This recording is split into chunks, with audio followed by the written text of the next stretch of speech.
Agora vamos estudar um remédio constitucional extremamente importante, que é o mandado de injunção. O mandado de injunção vai servir para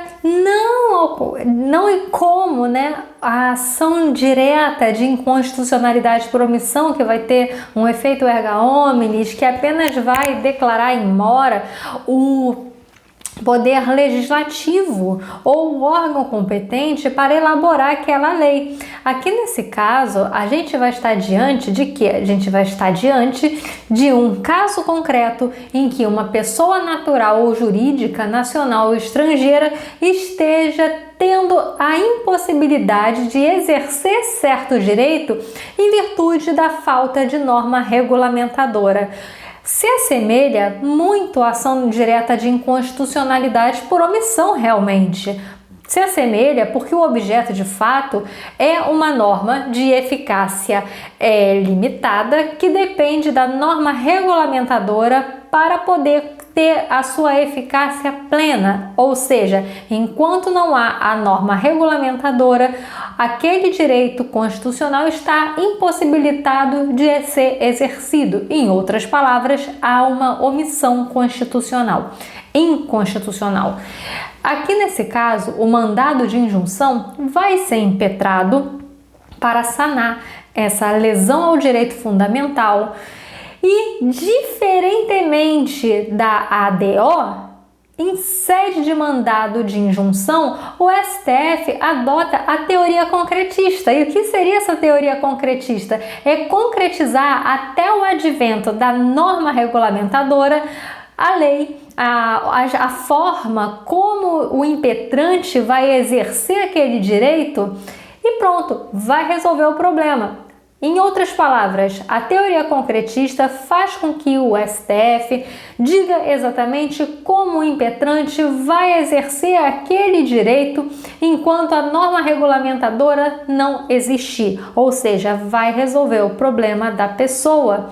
Diferentemente da ADO, em que não há teoria concretista, simplesmente se declara in mora o poder legislativo ou órgão competente para legislar sobre aquele assunto. O mandado de injunção não é uma peça corriqueira no exame da OAB, mas já caiu na modalidade mandado de injunção coletivo. A forma de redigir a peça, tanto do mandado de injunção individual quanto coletivo, não muda muito. Por quê? A única coisa que de fato vai mudar vai ser o legitimado ativo, mas o formato vai ser igual. Inclusive os pedidos são iguais, por isso não há necessidade de duas aulas, porque ficaria repetitivo, de mandado de injunção individual e mandado de injunção coletivo. Eu vou explicar o esqueleto da peça, tanto de um quanto do outro, nessa mesma aula. Comentando o exame de ordem, quando caiu o mandado de injunção coletivo, trouxe para vocês o espelho da peça, o que a OAB considerou para que o candidato recebesse a pontuação. Para elaborar um mandado de injunção, você precisa ter em mãos a Constituição Federal, a Lei número 13.300 de 2016, que é a própria Lei do Mandado de Injunção, e a Lei número 12.016 de 2009, que se refere à Lei do Mandado de Segurança, a qual é aplicada subsidiariamente ao mandado de injunção. Por muitos anos, até o advento da Lei 13.300, a lei aplicável ao mandado de injunção era exclusivamente a Lei 12.016. Após o advento da lei específica do mandado de injunção, é que de fato essa lei passou a ser aplicada subsidiariamente, ou seja, a lei do mandado de segurança. E também você vai precisar, claro, do Código de Processo Civil em matéria de qualificação, intimação de advogado. E vamos agora ver o esqueleto da peça. Endereçamento. Depende de qual é a autoridade, de qual órgão está em mora legislativa. É o Congresso Nacional? É o governador? É o presidente? É a Câmara dos Vereadores? É a Assembleia Legislativa? Enfim. Aqui no caso, o endereçamento pode variar desde o STF, STJ, Tribunal de Justiça, tudo vai depender exatamente de quem está em mora legislativa. E aí, você sabendo disso, você não precisa ficar doido decorando todos os artigos constitucionais, porque na prática jurídica do exercício da advocacia constitucional, você sempre vai ter em mãos o Código, a Constituição, o vade-mecum. E no caso da prova da OAB, a mesma coisa, você vai ter a lei em mãos. Logo, para verificar se é o caso de Tribunal de Justiça ou não, você deve partir para tanto a leitura do artigo 105 quanto do artigo 102 da Constituição Federal, porque nesses artigos expressamente traz quando o endereçamento deve ser feito para o STF, quando deve ser feito para o STJ. Aqui no caso do exame de ordem do 22º, o mandado de injunção coletivo que foi solicitado deveria ter sido impetrado perante o Tribunal de Justiça Estadual, porque quem estava em mora, no caso em tela, era a Assembleia Legislativa daquele estado. Então, por isso, o mandado de injunção foi ajuizado perante o Tribunal de Justiça Estadual.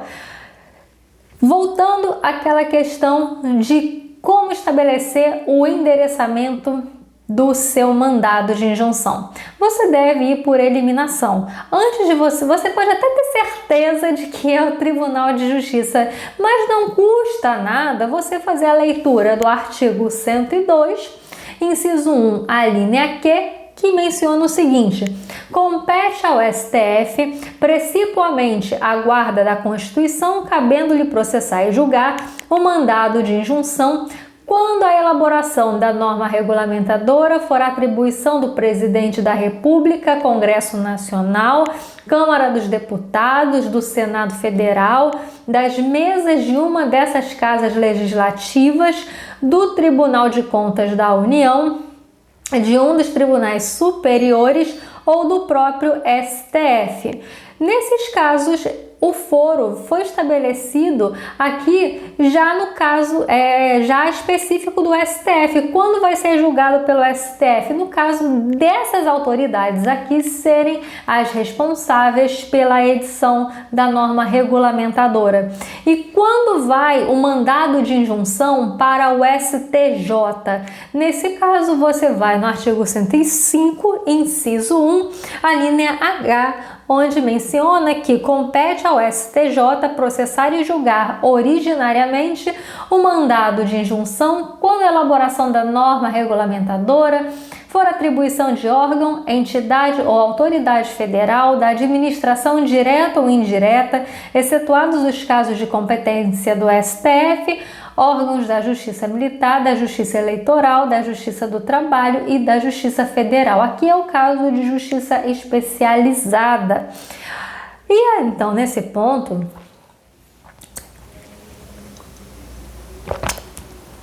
você descartando STF, descartando STJ, você vai partir para verificar a competência do Tribunal de Justiça. Algumas situações, sim, podem demandar que haja a impetração perante esse tipo de justiça, como a justiça especializada. Aqui no ponto justiça estadual, o legitimado passivo vai ser a Assembleia Legislativa. Ou então, no caso de norma municipal, né, também no caso agora vai ser legitimado passivo a Câmara dos Vereadores. Simone, por que não como ocorre na ADI, ou seja, o Poder Legislativo e o Executivo juntos? Porque aqui nesse caso não houve a norma regulamentadora. Logo, o Poder Executivo que sancionaria a norma regulamentadora não tem nada de errado. Ele ia sancionar o que não existe?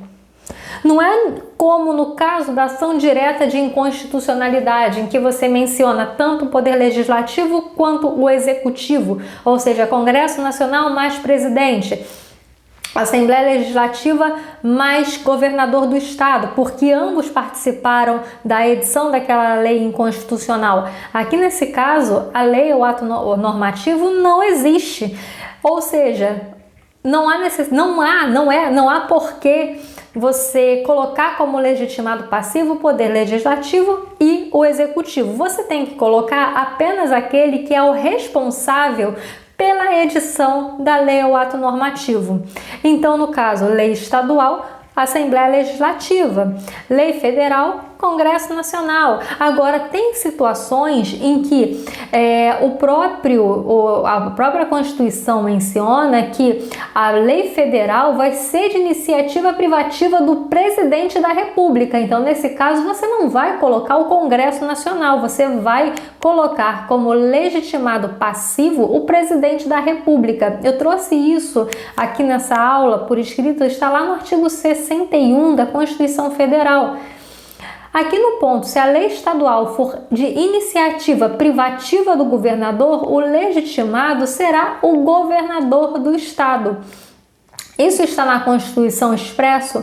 Não, isso se chama princípio da simetria, ou seja, o que vale para o plano federal vale para o plano estadual.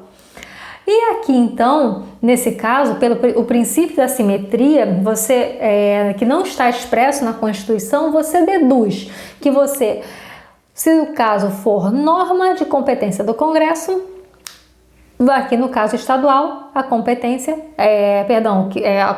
dessa norma, logo legitimado passivo, vai ser o Congresso Nacional. Lei estadual, Assembleia Legislativa. Lei de iniciativa privativa do presidente da República. Aqui, nesse caso, se for no âmbito estadual, lei de privativa de governador do estado, você menciona apenas ele. Base disso, artigo 60 e artigo 60, parágrafo 1º da Constituição Federal.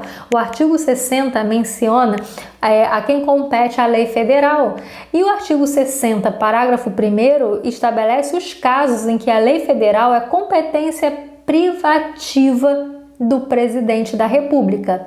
E por princípio da simetria, quando a lei for de competência privativa do governador, você pode se basear no artigo 60, parágrafo 1º e mencionar o princípio da simetria da Constituição, que o que vale para o federal vai valer para o estadual.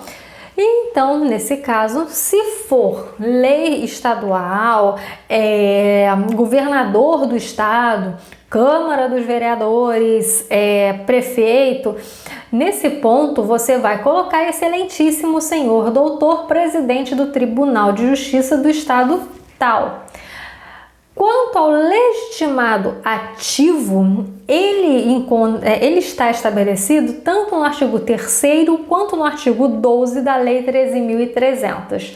O artigo 3º se refere exatamente a quem? Se refere aos legitimados ativos para o mandado de injunção individual. Então, quem pode entrar com mandado de injunção individual, ou seja, pleiteando interesse próprio, que está sendo violado por causa da ausência de norma regulamentadora daquele artigo da Constituição? Quem pode entrar com MI individual?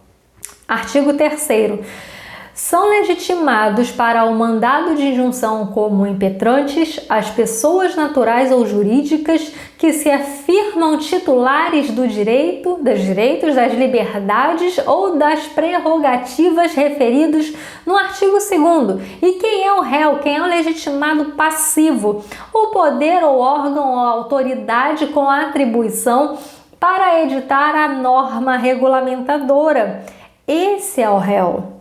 Simone, o particular pode ser réu no mandado de injunção? O particular, tá, gente? Eu não tô falando de pessoa natural. Pessoa natural pode, aqui, o presidente da República. Mas eu, Simone, posso ser processada em um mandado de injunção? Não, porque eu não tenho competência de editar lei. Eu não edito lei. Então, por isso, o particular não pode ser réu em mandado de injunção. Já no caso do mandado de injunção coletivo, a situação é diferente. Por quê? Porque só essas pessoas mencionadas aqui no artigo 12 da Lei 13.300 são os que podem entrar com mandado de injunção coletivo, pleiteando interesse da coletividade a qual representa. Exemplo, se o Ministério Público está pleiteando, por exemplo, um interesse próprio, o partido político está pleiteando interesse próprio, nesse caso, ele vai estar utilizando o mandado de injunção individual. Agora, se for em prol da coletividade aqui representa, a gente estará diante do mandado de injunção coletivo. Exemplo, eu vou botar um partido político aleatório para não demonstrar nenhuma posição política, realmente não é o caso. O professor de constitucional deve ter esse cuidado, na minha opinião. Até porque esse curso não é um curso exatamente de política, que é um curso de peças. Mas vamos lá, só para você entender o exemplo. O partido político X está tendo um problema que alguma norma está inviabilizando o seu exercício de atuação em virtude da ausência de norma regulamentadora, mandado de injunção individual. Se o objetivo do partido político é cuidar de algum interesse próprio da coletividade, a que representa, próprio das finalidades daquele artigo, ele vai usar o mandado de injunção coletivo. Então, vamos ver agora quem pode entrar com mandado de injunção coletivo. 1. Ministério Público, quando a tutela requerida for relevante para a defesa da ordem jurídica, regime democrático, interesses sociais ou individuais indisponíveis. Partido político com representação no Congresso Nacional. Basta que haja um parlamentar ou na Câmara dos Deputados ou no Senado. Pronto, basta, tem um? Então tem representação no Congresso Nacional. Para assegurar direitos e liberdades, prerrogativas de seus integrantes ou relacionados à finalidade partidária, por organização sindical ou entidade de classe ou associação legalmente constituída e em funcionamento há pelo menos um ano para assegurar exercícios, direitos e liberdades e prerrogativas em favor da totalidade de seus membros associados na forma dos seus estatutos ou desde que pertinentes à sua finalidade, dispensada para tanto autorização especial. Defensoria Pública, quando a tutela requerida for relevante para a promoção dos direitos humanos e defesa dos direitos individuais e coletivos dos necessitados, na forma do inciso 74 do artigo 5º da Constituição Federal. E a Defensoria Pública já entrou com mandado de injunção coletivo lá no estado de Alagoas, porque estava faltando uma norma regulamentadora que estava impedindo as pessoas a terem a carteira de habilitação de uma forma gratuita, como foi mencionado na Constituição alagoana. E nesse caso, a Defensoria Pública, então de Alagoas, entrou com mandado de injunção coletivo, lutando por esse direito da coletividade, aqui no caso dos necessitados. Quanto ao legitimado passivo, depende de quem é o responsável pela mora legislativa. Com esse esquema aqui, Lei Federal, Congresso Nacional, de acordo com o artigo 61 da Constituição. Lei Federal de competência privativa do Presidente da República, artigo 61, parágrafo 1º da Constituição Federal. Lei estadual e lei municipal seguem o mesmo raciocínio, com base no princípio da simetria. Ou seja, vai haver lei estadual de competência da Assembleia Legislativa e aquelas leis estaduais de competência privativa do governador do estado. E pelo princípio da simetria, o que vale no plano federal vai valer no plano estadual e no municipal. Há possibilidade, tá, de seu cliente ou até a prova da OAB te levar a entender que aquela pessoa é pobre. Pode existir gratuidade de justiça para pessoa jurídica também, tá? Não é uma exclusividade da pessoa natural pedir gratuidade de justiça. Então, na sua petição, se você perceber que há alguma menção à situação de pobreza daquela pessoa, você pode fazer, antes de entrar nos fatos, já fazer um capítulo pequeno, um item sobre concessão da gratuidade de justiça, fundamentado na Lei 1050. E aí você vai explicar que aquela pessoa é pobre, não tem condições de custear o processo e simplesmente sem ter um prejuízo, e aí você pode fazer o seu pedido. Quanto aos fatos, tá? Agora, os fatos. Você vai narrar o problema do enunciado. Você vai explicar o que há de errado acontecendo, ou seja, qual é o direito que está sendo inviabilizado. Você vai explicar a situação do seu cliente. Se for prova da OAB, olhe o enunciado, tente não reproduzir as mesmas palavras do enunciado. Isso, gente, eu aprendi em um cursinho quando eu, Simone, fiz a prova da OAB em 2009. Ou seja, tente não usar as mesmas palavras do enunciado, use outras, mas contando a mesma situação ou a situação do seu cliente. Depois você vai para a etapa dos direitos, em que você vai explicar com muita clareza qual é a norma constitucional que está tendo a sua eficácia limitada, que está prejudicando o seu cliente. É o artigo 37, inciso 2 da Constituição, que depende de uma norma regulamentadora e a norma regulamentadora não existe. Você vai reforçar a teoria concretista do STF em matéria de mandado de injunção. Então, você já vai requerer comentar na parte dos direitos que o seu cliente, que é o requerente, em virtude da teoria concretista adotada pelo STF, tem direito de ter a sua situação resolvida por meio de alguma norma aplicável àquele caso ou alguma outra solução que o tribunal entenda adequada, até que a norma regulamentadora seja editada. Aqui, os artigos da Lei 13.300 de 2016 vai te ajudar bastante a fundamentar a parte dos direitos e, claro, a Constituição Federal. Você mencionando Constituição e Lei 13.300, a sua parte dos direitos estará bem fundamentada. Não se esqueça da teoria concretista do STF. Pessoal, há uma discussão se cabe ou não medida cautelar. O STF adota a teoria que não caberia medida cautelar em sede de mandado de injunção. Eu não coloquei o pedido aqui porque eu não recomendo você pedir liminar na prova da OAB. Outra corrente, em virtude da lei do mandado de segurança, porque a Lei 13.300 não fala a respeito da medida cautelar. Mas a lei do mandado de segurança permite a utilização de cautelar. Se for advocacia constitucional, coloca o pedido de cautelar. O máximo que vai acontecer é você ter o pedido indeferido. E pronto, mas você pelo menos tentou. Nesse caso, você vai fundamentar o seu pedido cautelar com base na lei do mandado de segurança, que permite a utilização de cautelar, ou seja, o pedido cautelar. Então, você vai pedir isso no mandado de injunção. Na prova da OAB, não recomendo você colocar pedido cautelar.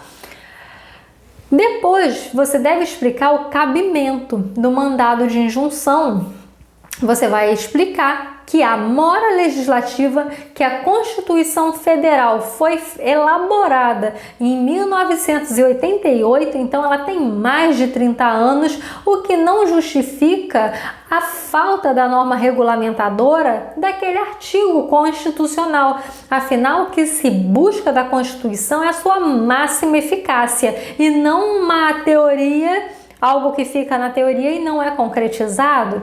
Enfim, você vai basear isso no artigo 5º, inciso 71 da Constituição Federal. Você vai mencionar que o direito daquela pessoa está sendo prejudicado, ou então o direito daqueles, no caso do mandado de injunção coletivo, daqueles que você representa, está sendo inviabilizado em virtude da ausência de norma regulamentadora. E você vai passar para a parte dos pedidos. Perceba que é simples essa ação. Eu tô assim pensando que não é por causa nada de maligno, não é simples. Não, tô com frio mesmo. Inverno aqui no Rio. Basicamente, a OAB se contentou com esses pedidos aqui. Reconhecimento da omissão do estado de mora legislativa a fim de que fosse concedida a ordem de injunção coletiva. Determinação de prazo razoável para que o governador editasse a norma regulamentadora.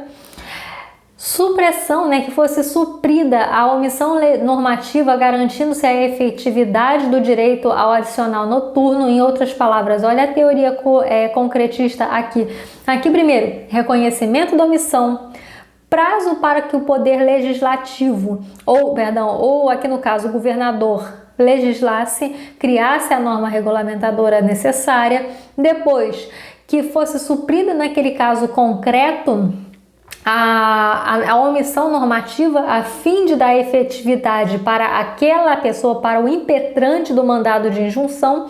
Intimação do Ministério Público, mas ela não falou nada a respeito do pagamento de custas e honorários, a condenação em pagamento de custas e honorários, juntada de documentos, não falou, mas ela se contentou com esses pedidos.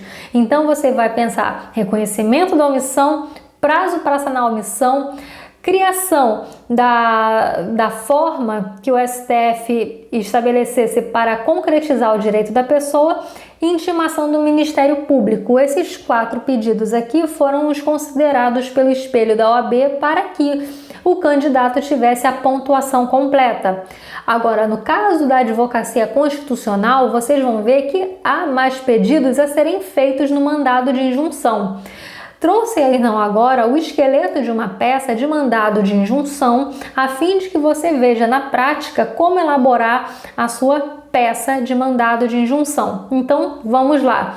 Excelentíssimo senhor doutor ministro presidente do Supremo Tribunal Federal.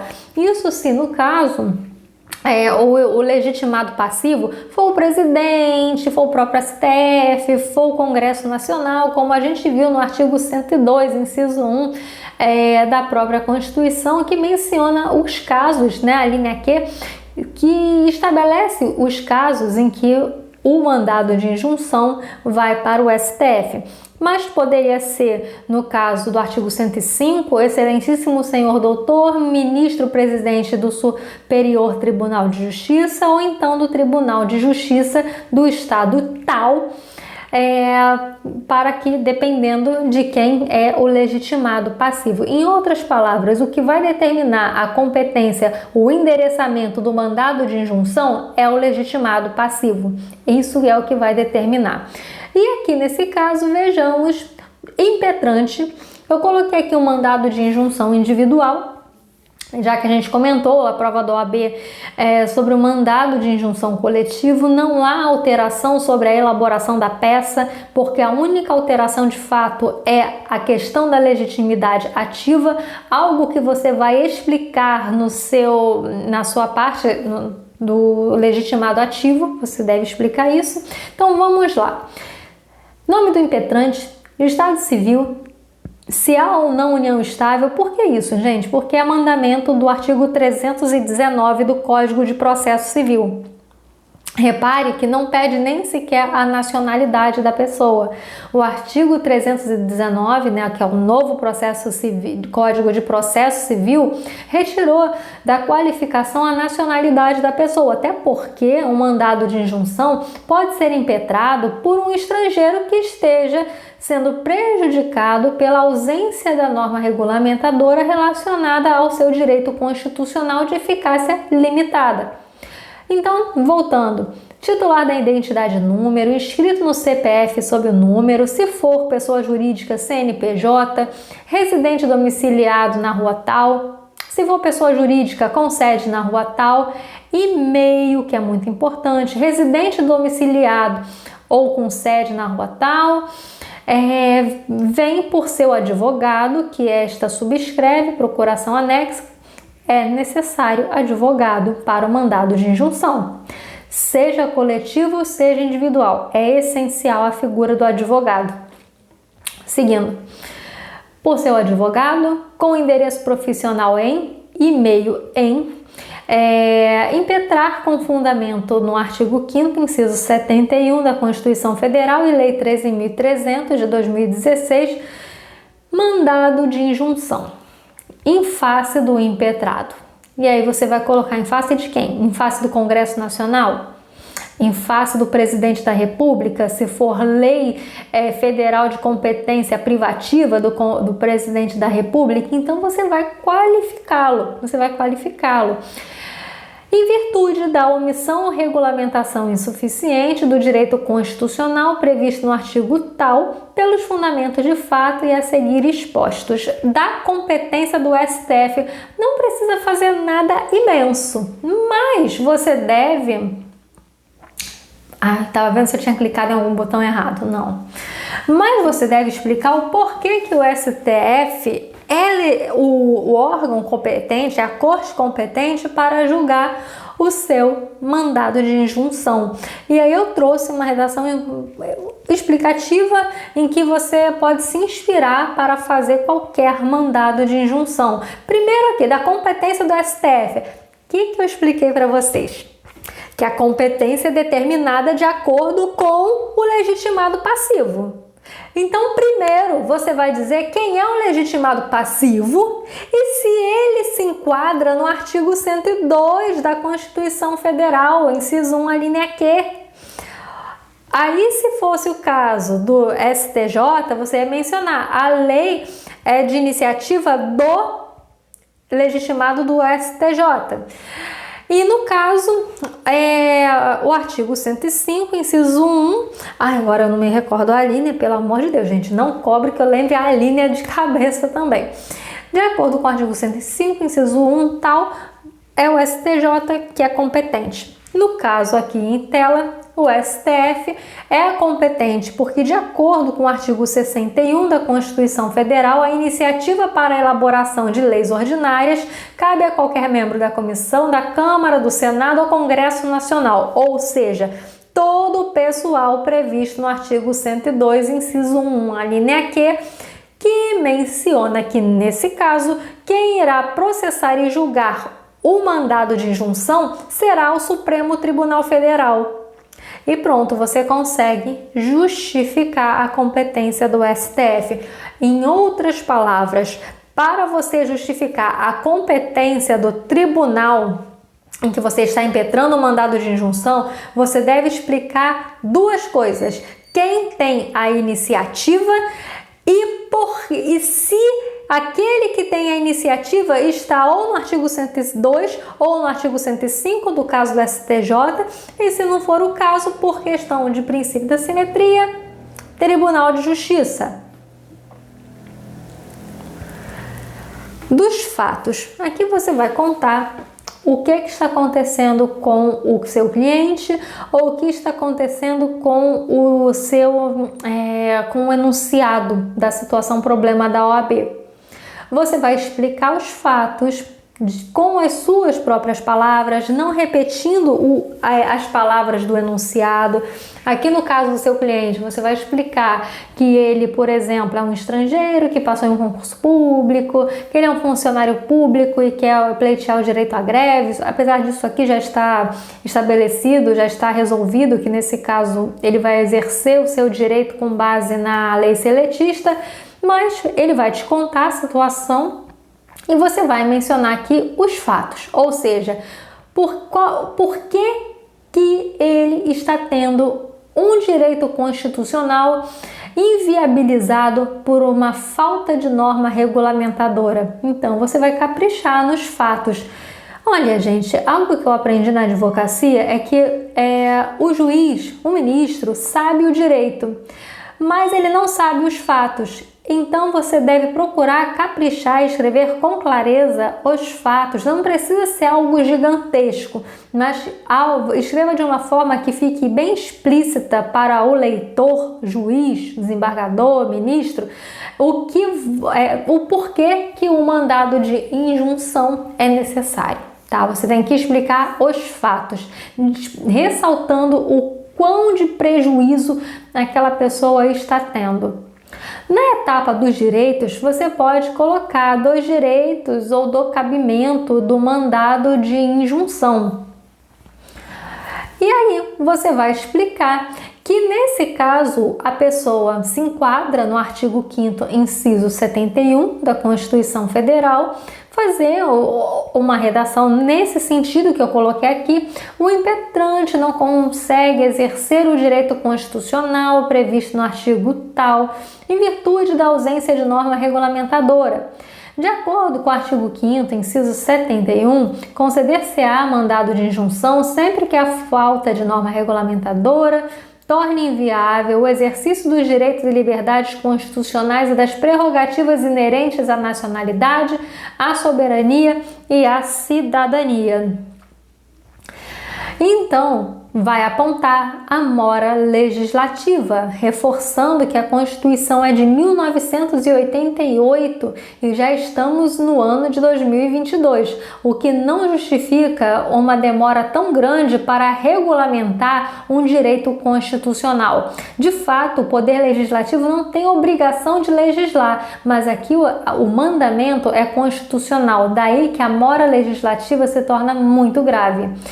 E aqui, posteriormente, você vai mencionar na parte dos direitos que o impetrado é o legitimado passivo em virtude, por exemplo, do artigo 60 da Constituição Federal ou 60, parágrafo 1º, se for o caso de poder executivo como legitimado passivo.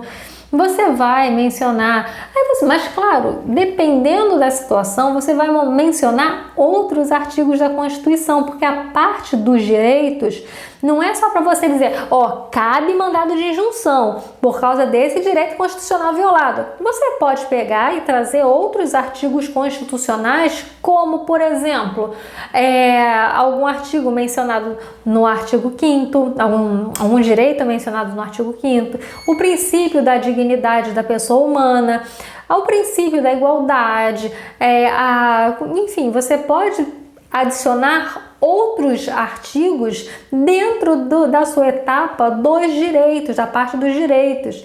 Se você estiver advogando constitucionalmente, na área constitucional, você vai colocar jurisprudência aqui. Aqui é o local da jurisprudência. E vale a pena colocar sim. E como vale a pena? Principalmente dois tipos de jurisprudências. Jurisprudência do próprio tribunal e do STF. Vale a pena colocar esses dois tipos de jurisprudência embasando o direito do seu cliente. Simone, na prova do OAB eu não tenho acesso a isso. Essa dica é só para quem está advogando na área do direito constitucional.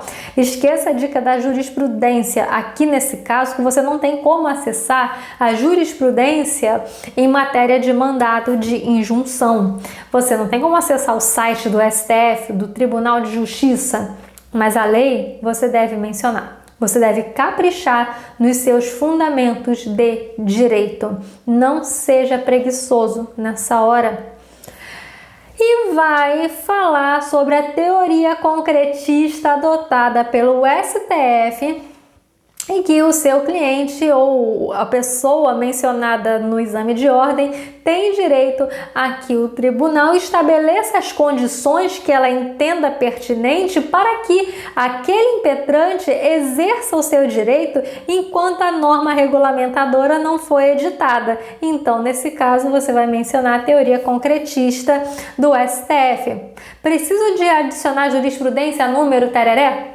Não. Mas você não vai esquecer da teoria concretista na hora da prova da OAB. Isso foi bem frisado na aula teórica de mandado de injunção. Agora, se você estiver advogando na área constitucional, reforce a teoria concretista colocando alguma jurisprudência do STF para reforçar depois o seu pedido de estabelecimento de uma condição para que o seu cliente exerça o direito constitucional que ele não está conseguindo exercer até que seja editada a norma regulamentadora. Agora vamos para a etapa dos pedidos. Então, vamos lá, dos pedidos, de acordo com esse mandado de injunção, notificação do impetrado a fim de que ele preste informações, caso queira, no prazo de 10 dias. Se houver pedido de gratuidade de justiça, vai pedir a gratuidade de justiça antes, a concessão do benefício da gratuidade de justiça. Mas aqui nesse exemplo eu não coloquei isso. Isso é só se a pessoa realmente for pobre, no sentido jurídico da palavra. Ah, Simone, o meu cliente ganha R$4.000, mas R$4.000 pode ser pobreza absoluta. A pessoa pode ter que pagar um plano de saúde de R$2.000, pode ter que comprar remédio, pagar a escola de filho e não sobra nada. Essa é a pobreza no sentido jurídico da palavra. Seguindo. Primeiro de tudo, notificação do impetrado a fim de que ele preste informações no prazo de 10 dias. Depois, isso aqui sempre mencione o artigo, tá? Não tenha preguiça de mencionar o artigo na parte dos pedidos. Tanto na prova da OAB quanto na advocacia constitucional, você vai estar sempre com o código por perto. Você pode não ter jurisprudência, mas o código você vai ter por perto. Então, você vai pedir a notificação do impetrado para que ele preste as informações no prazo de 10 dias, de acordo com o artigo 5º, inciso 1 da Lei 13.300. Notificação ao órgão de representação judicial do impetrado, nos termos do artigo 5º, inciso 2 da Lei 13.300. Intimação do Ministério Público para, caso queira, apresente o seu parecer no prazo de 10 dias. E a procedência do pedido. Lembrando o seguinte, lembre que na advocacia você pode fazer mais pedidos. Isso significa que você vai ganhar tudo? Não, provavelmente algum pedido você não vai conseguir alcançar. Se você estiver advogando, isso aqui não é só a prova da OAB, mas é a sua advocacia constitucional, a Lei 13.300 não menciona o pedido liminar, é verdade, mas a Lei do Mandado de Segurança sim. Você pode pedir concessão de liminar a fim de que o exercício do direito dessa pessoa seja concretizado. O máximo que vai acontecer é você não ganhar, e tem chance de você não ganhar mesmo, mas você vai basear o seu pedido liminar com base na lei do Mandado de Segurança. E na prova da OAB, não peça, tá? Na prova da OAB, não pense em liminar em sede de mandado de injunção. Então, vamos lá. Notificação do impetrado para que ele preste informações, notificação ao órgão de representação judicial do impetrado, nos termos do artigo 5º, inciso 2 da Lei 13.300 de 2016. C. Intimação do Ministério Público para, caso queira, apresente o seu parecer no prazo de 10 dias, de acordo com o artigo 7º da Lei 13.300 de 2016, a procedência do pedido, a fim de que, dentro do prazo razoável, o impetrado promova a edição da norma regulamentadora, o estabelecimento das condições em que o impetrado possa exercer seu direito constitucional até que seja editada a norma regulamentadora. com fundamento na teoria concretista, daí que não coloquei aqui nenhum artigo fundamentando esse estabelecimento das condições para o exercício do direito, porque isso não está na lei, mas é teoria concretista do STF, juntada dos documentos anexos, condenação do impetrado ao pagamento de custas judiciais e honorários advocatícios. Aí você vai colocar: protesta provar o alegado por meio de todos os meios de provas admitidos em direito. Afinal de contas, isso aqui já é um remédio constitucional. Você já saiu do controle de constitucionalidade. Então você vai colocar essa questão dos meios de prova aqui no seu mandado de injunção. Protesta provar o alegado por meio de todos os meios de provas admitidos em direito. Lembrando que é essencial você já juntar toda a prova documental que você tem na hora de impetrar o seu mandado de injunção. Dá à causa o valor de, né? Você coloca um valor qualquer para questões de fins fiscais e procedimentais. Termos em que pede deferimento, local e data, nome do advogado e OAB número tal. Enfim, é assim que você faz um mandado de injunção. Por meio dele, você vai ajudar o seu cliente a alcançar, a exercer um direito constitucional que está tendo seu exercício impedido em virtude da norma regulamentadora. É um remédio constitucional muito importante. Se você tiver alguma dúvida, pode fazer um comentário aqui na parte de baixo, né, dos comentários desse curso, ou se você ficar tímido, pode me mandar uma mensagem no meu direct do Instagram, @SimoneAlvarezTCC, que será um prazer te responder. Não existe pergunta boba, todas são muito importantes. Não tenha timidez de tirar a sua dúvida.